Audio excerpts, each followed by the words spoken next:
இப்போ நம்ம என்ன பார்க்க போகிறோம் அப்படின்னு பார்த்தீங்கன்னா புளி சாதம் செய்யுது அப்படின்னு பார்க்க போகிறோம். அதுக்கு தேவையான பொருட்கள் என்னென்னு பார்த்தீங்கன்னா எண்ணெய், கடுகு, உளுந்து, கருவேப்பிலை, மஞ்சப்பொடி, புளித்தண்ணி, உப்பு, சோறு, இவ்வளவு தான் வேணும், வேறு எதுவும் வேண்டாம். இங்கே தேவையான உங்களுக்கு பிடிச்ச பொடியும் செய்யலாம். வாங்க இப்போ நம்ம வீடியோக்குள்ளே போகலாம்.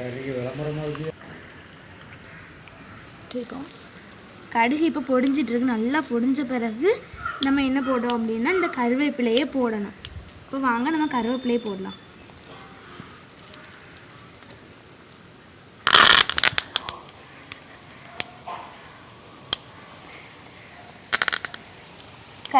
கருவேப்பிலையை போட்ட பிறகு நம்ம தேவையான அளவு உப்பு போடணும். உப்பு போட்ட பிறகு நல்லா வதக்கி விடணும். வதக்கி விட்ட பிறகு நம்ம புளித்தண்ணி இருக்குல்ல, புளித்தண்ணி நம்ம அதை ஊற்றணும். நாங்கள் ஊற்றணும்.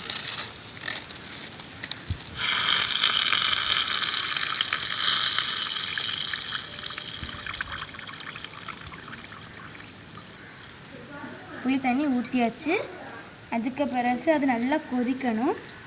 அதுக்கு முன்னாடி நம்ம கொஞ்சம் மஞ்சள் பொடி போடணும். மஞ்சள் பொடி போட்டு நல்லா கலக்கி விடணும். கலக்கி விட்ட உடனே ஒரு நல்லா கொதிக்கணும். கொதிச்ச பிறகு இப்போ புளித்தண்ணி நல்லா கொதிக்க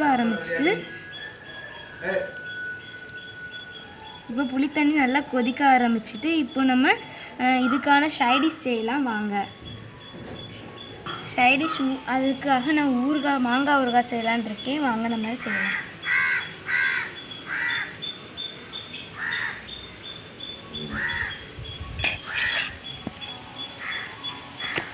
வாங்க நம்ம முதல்ல அதுக்கு வெட்டிடலாம்.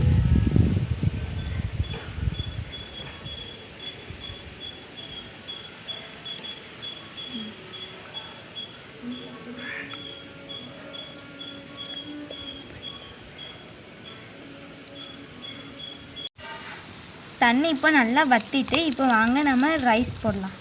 நான் ரைஸை ஏற்கனவே நல்லா வடித்து வச்சுருக்கேன். நாங்கள் கொஞ்சம் கொஞ்சமாக உள்ளே போடுவோம்.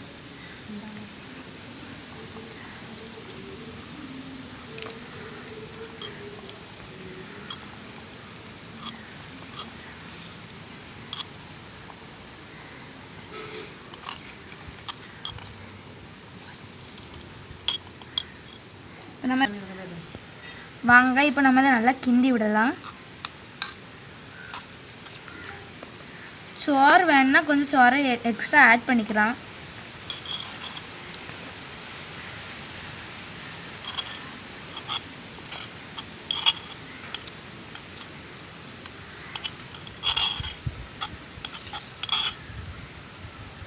எல்லா சோறையும் போட்டுட்டேன். வாங்க நம்ம திரும்ப கிண்டலாம்.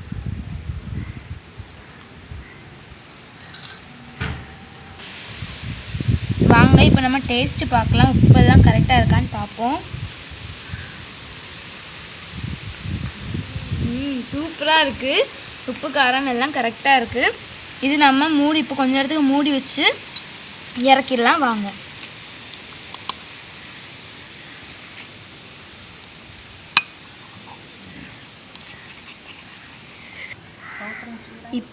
பாத்திரம் இப்போ நல்லா சூடாயிட்டு இப்போ நம்ம எண்ணெய் ஊற்றலாம். வாங்க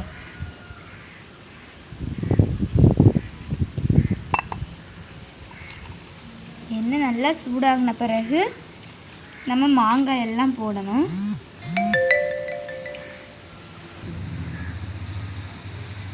எண்ணெய் நல்லா சூடாகிட்டு இப்போ நம்ம கடுகும் உளுந்தும் போட்டு நல்லா வதக்கிடுவோம்.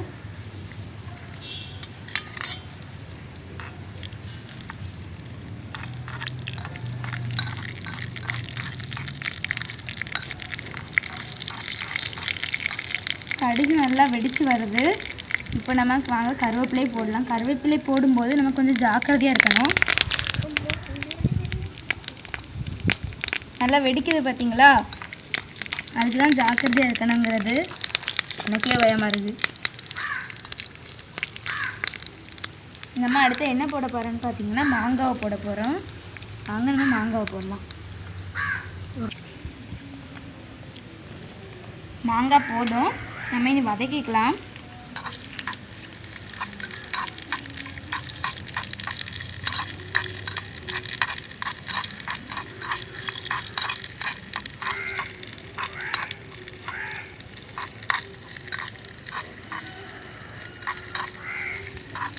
நாங்கள் நல்லா வதங்கின பிறகு நம்ம உப்பு சேர்க்கலாம். தேவையான அளவு உப்பு.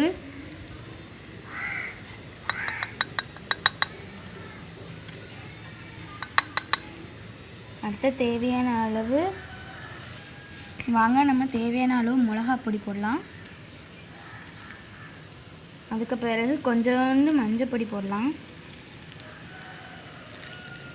மஞ்சள் பொடி போட்ட பிறகு நல்லா வதக்கிக்கலாம்.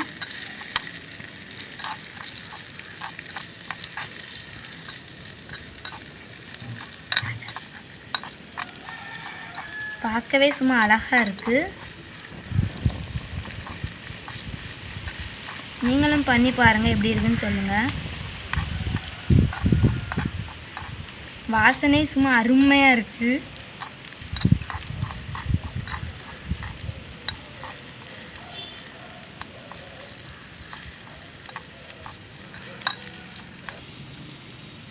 வாங்க இப்போ நாம் வெந்துட்டான்னு பார்க்கலாம். செம்மையாக வெந்திருக்கு, நீங்களே உங்களுக்கே பார்த்தா தெரியும். அடுத்தா நீங்கள் இப்போ என்ன பண்ண போகிறீங்கன்னா, எப்போவும் நீங்கள் மண்பானையில் சமைச்சா ஒரு தனி டேஸ்ட்டாக தான் இருக்கும். உங்கள் வீட்டில் நீங்கள் எல்லார்ட்டையும் சொல்லுங்கள், உங்கள் அம்மாட்ட சொல்லுங்கள் மண்பானையில் சமைங்க அப்படின்ட்டு சொல்லுங்கள். என்ன ஃப்ரெண்ட்ஸ்? சரி வாங்க இப்போ நம்ம இது டேஸ்ட்டு பார்க்கலாம். வாங்க, இது உங்கள் பெரியவங்க உங்கள் அம்மாவோட தான் நீங்கள் சமைக்கணும், ஓகேவா? இப்போ வாங்க நம்ம டேஸ்ட்டு பார்க்கலாம்.